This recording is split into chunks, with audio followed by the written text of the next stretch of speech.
to talk about the Immortal Juggernaut build. It's going to be about just really a broad overview and my feelings about gameplay and playing a Juggernaut. It's not to be, I'm not going to be trying to go really in depth in, as far as stuff like tanking in an instance, specific encounters. You can see my hotbar, but it's not really a hardcore type of look. I'm just going to give my general feelings on it and basically encourage people to try playing the tank build as an Immortal Juggernaut or a Jedi Knight. I feel like a lot of people don't like playing tanks for a few reasons, and probably the biggest reason is just because you feel like your damage is gimped. You're giving up basically DPS, big damage numbers, takedown ability for the ability to take damage.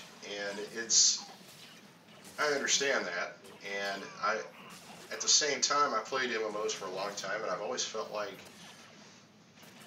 there's different ways of playing games, and a lot of times it comes down to just how you feel, what kind of mood you're in, and for me, as playing a DPS, I always feel like there's a pressure just to be fast, just to hit those combos and crank out the most damage as possible, and just kind of playing as frantically as I can. Where I find playing as a tank build, it's actually relaxed, and I'm not worried about my life bar so much, and I'm not worried about pumping out the most damage possible.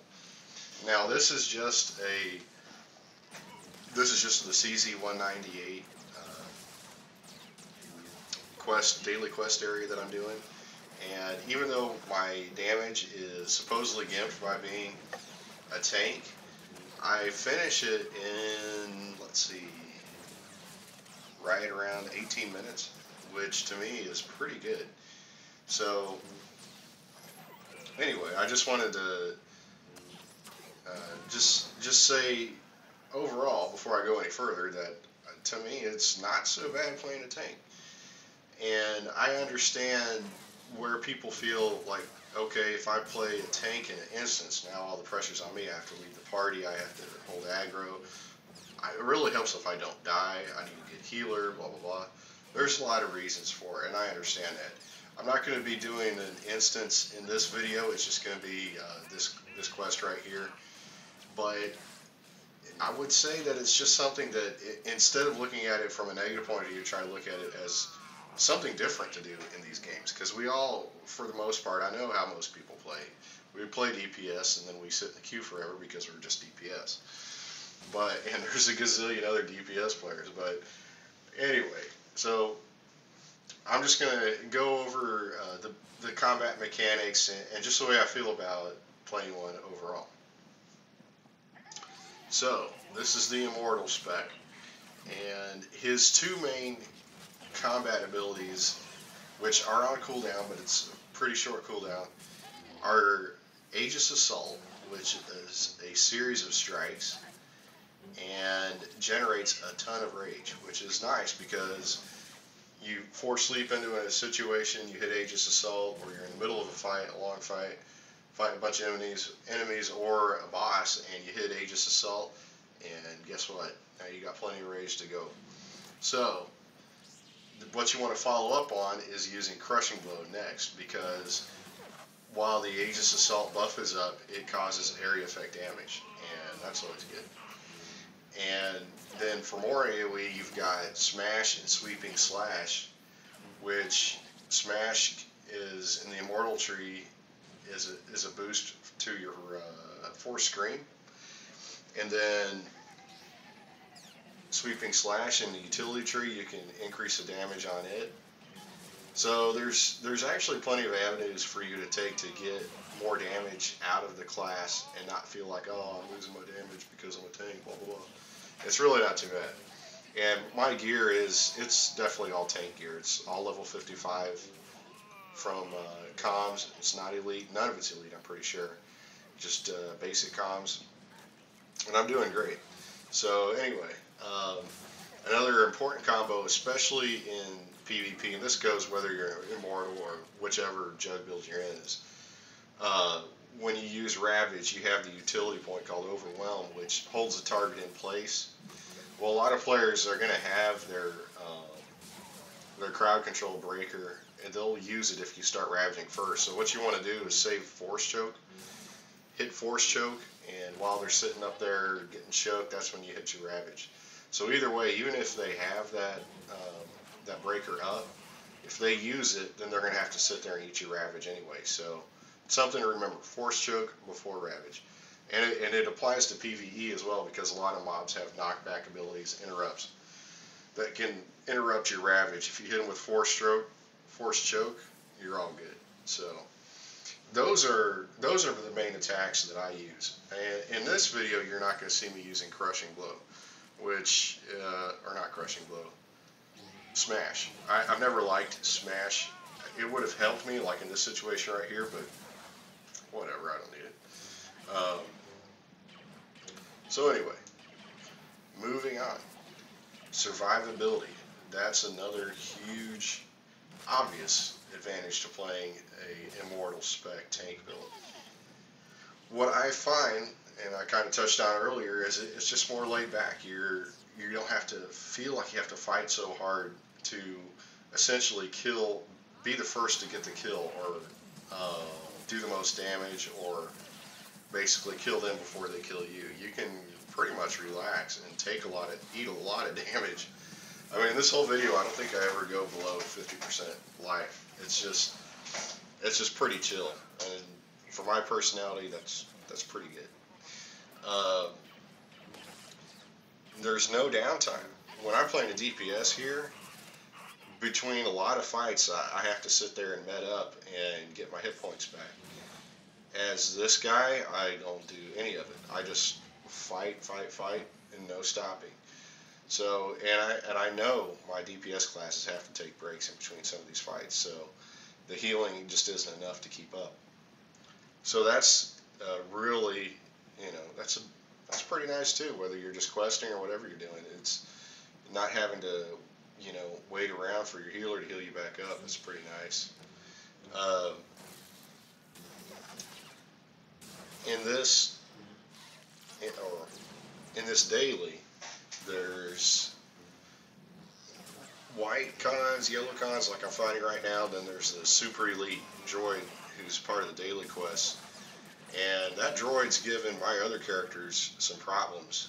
Usually it's okay once you're level 55, it's soloable, but my life has gotten pretty low and I've died a few times because I just had bad luck on it. But with this guy, I mean, I don't even use my defensive cooldowns when I'm fighting him. It's just, I mean, and actually in this whole video I didn't use any of my defensive cooldowns. There's just no need. I mean, obviously in PvP or an instance, yeah, you'd want to use them, but in this, you don't even need them. So it's not like you're toning down your damage because you have to activate these tank abilities. You don't have to worry about it. You can just basically be the true evil, bad Jedi that you want to be. So, anyway, moving on to combat mechanics. This is how I feel about playing this class and the attacks that BioWare's put in. I really enjoy Age of Strike. I think it's awesome. The animation is just, it's perfect. Ravage, obviously that's for all the classes, but that's a fun one. And there it is, yes. Crushing Blow, that's really cool, especially when you line it up to where a bunch of guys get hit by it. I like it. I think it, to me, it feels like it's supposed to. You feel like Darth Vader. You feel like this fearsome, just force, waving a lightsaber around who just will not go down.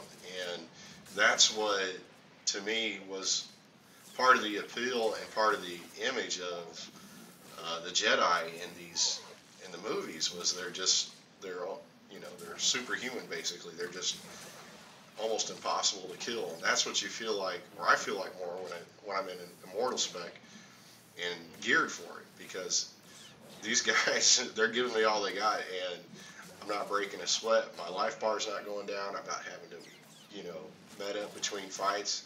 I just keep on going. and this elite coming up is no problem. Um, and I like it because in the movies you saw Darth Vader, Luke Skywalker, and the prequels and all that crap in the prequels where they were always blocking laser blasts. Well, you see a lot of that when you have your defensive stats up, and you see your shield proccing as well. I really like the blocking. I mean, that's what I need to see, because there isn't a true, melee combat engine in SWTOR. It's not like Elder Scrolls Online where you have true blocking mechanics and you're really conscientious and it's part of combat that you avoid getting hit by melee.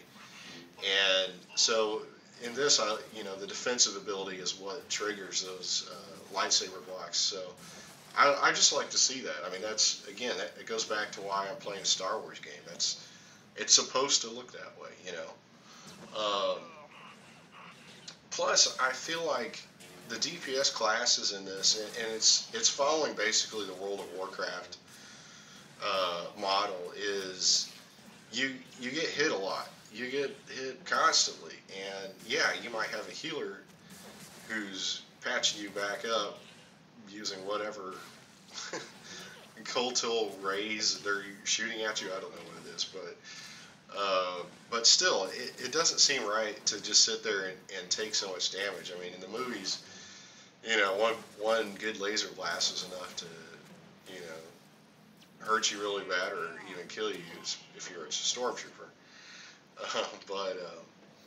But yeah, I just like to see a character who's blocking, and it's showing you graphically that they're not just sitting there taking the hits.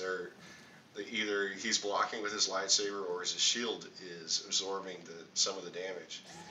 So yeah, to me that's what I'm looking for. And it's funny too because Smash, like I said before, I don't like the ability, and I could use it right now.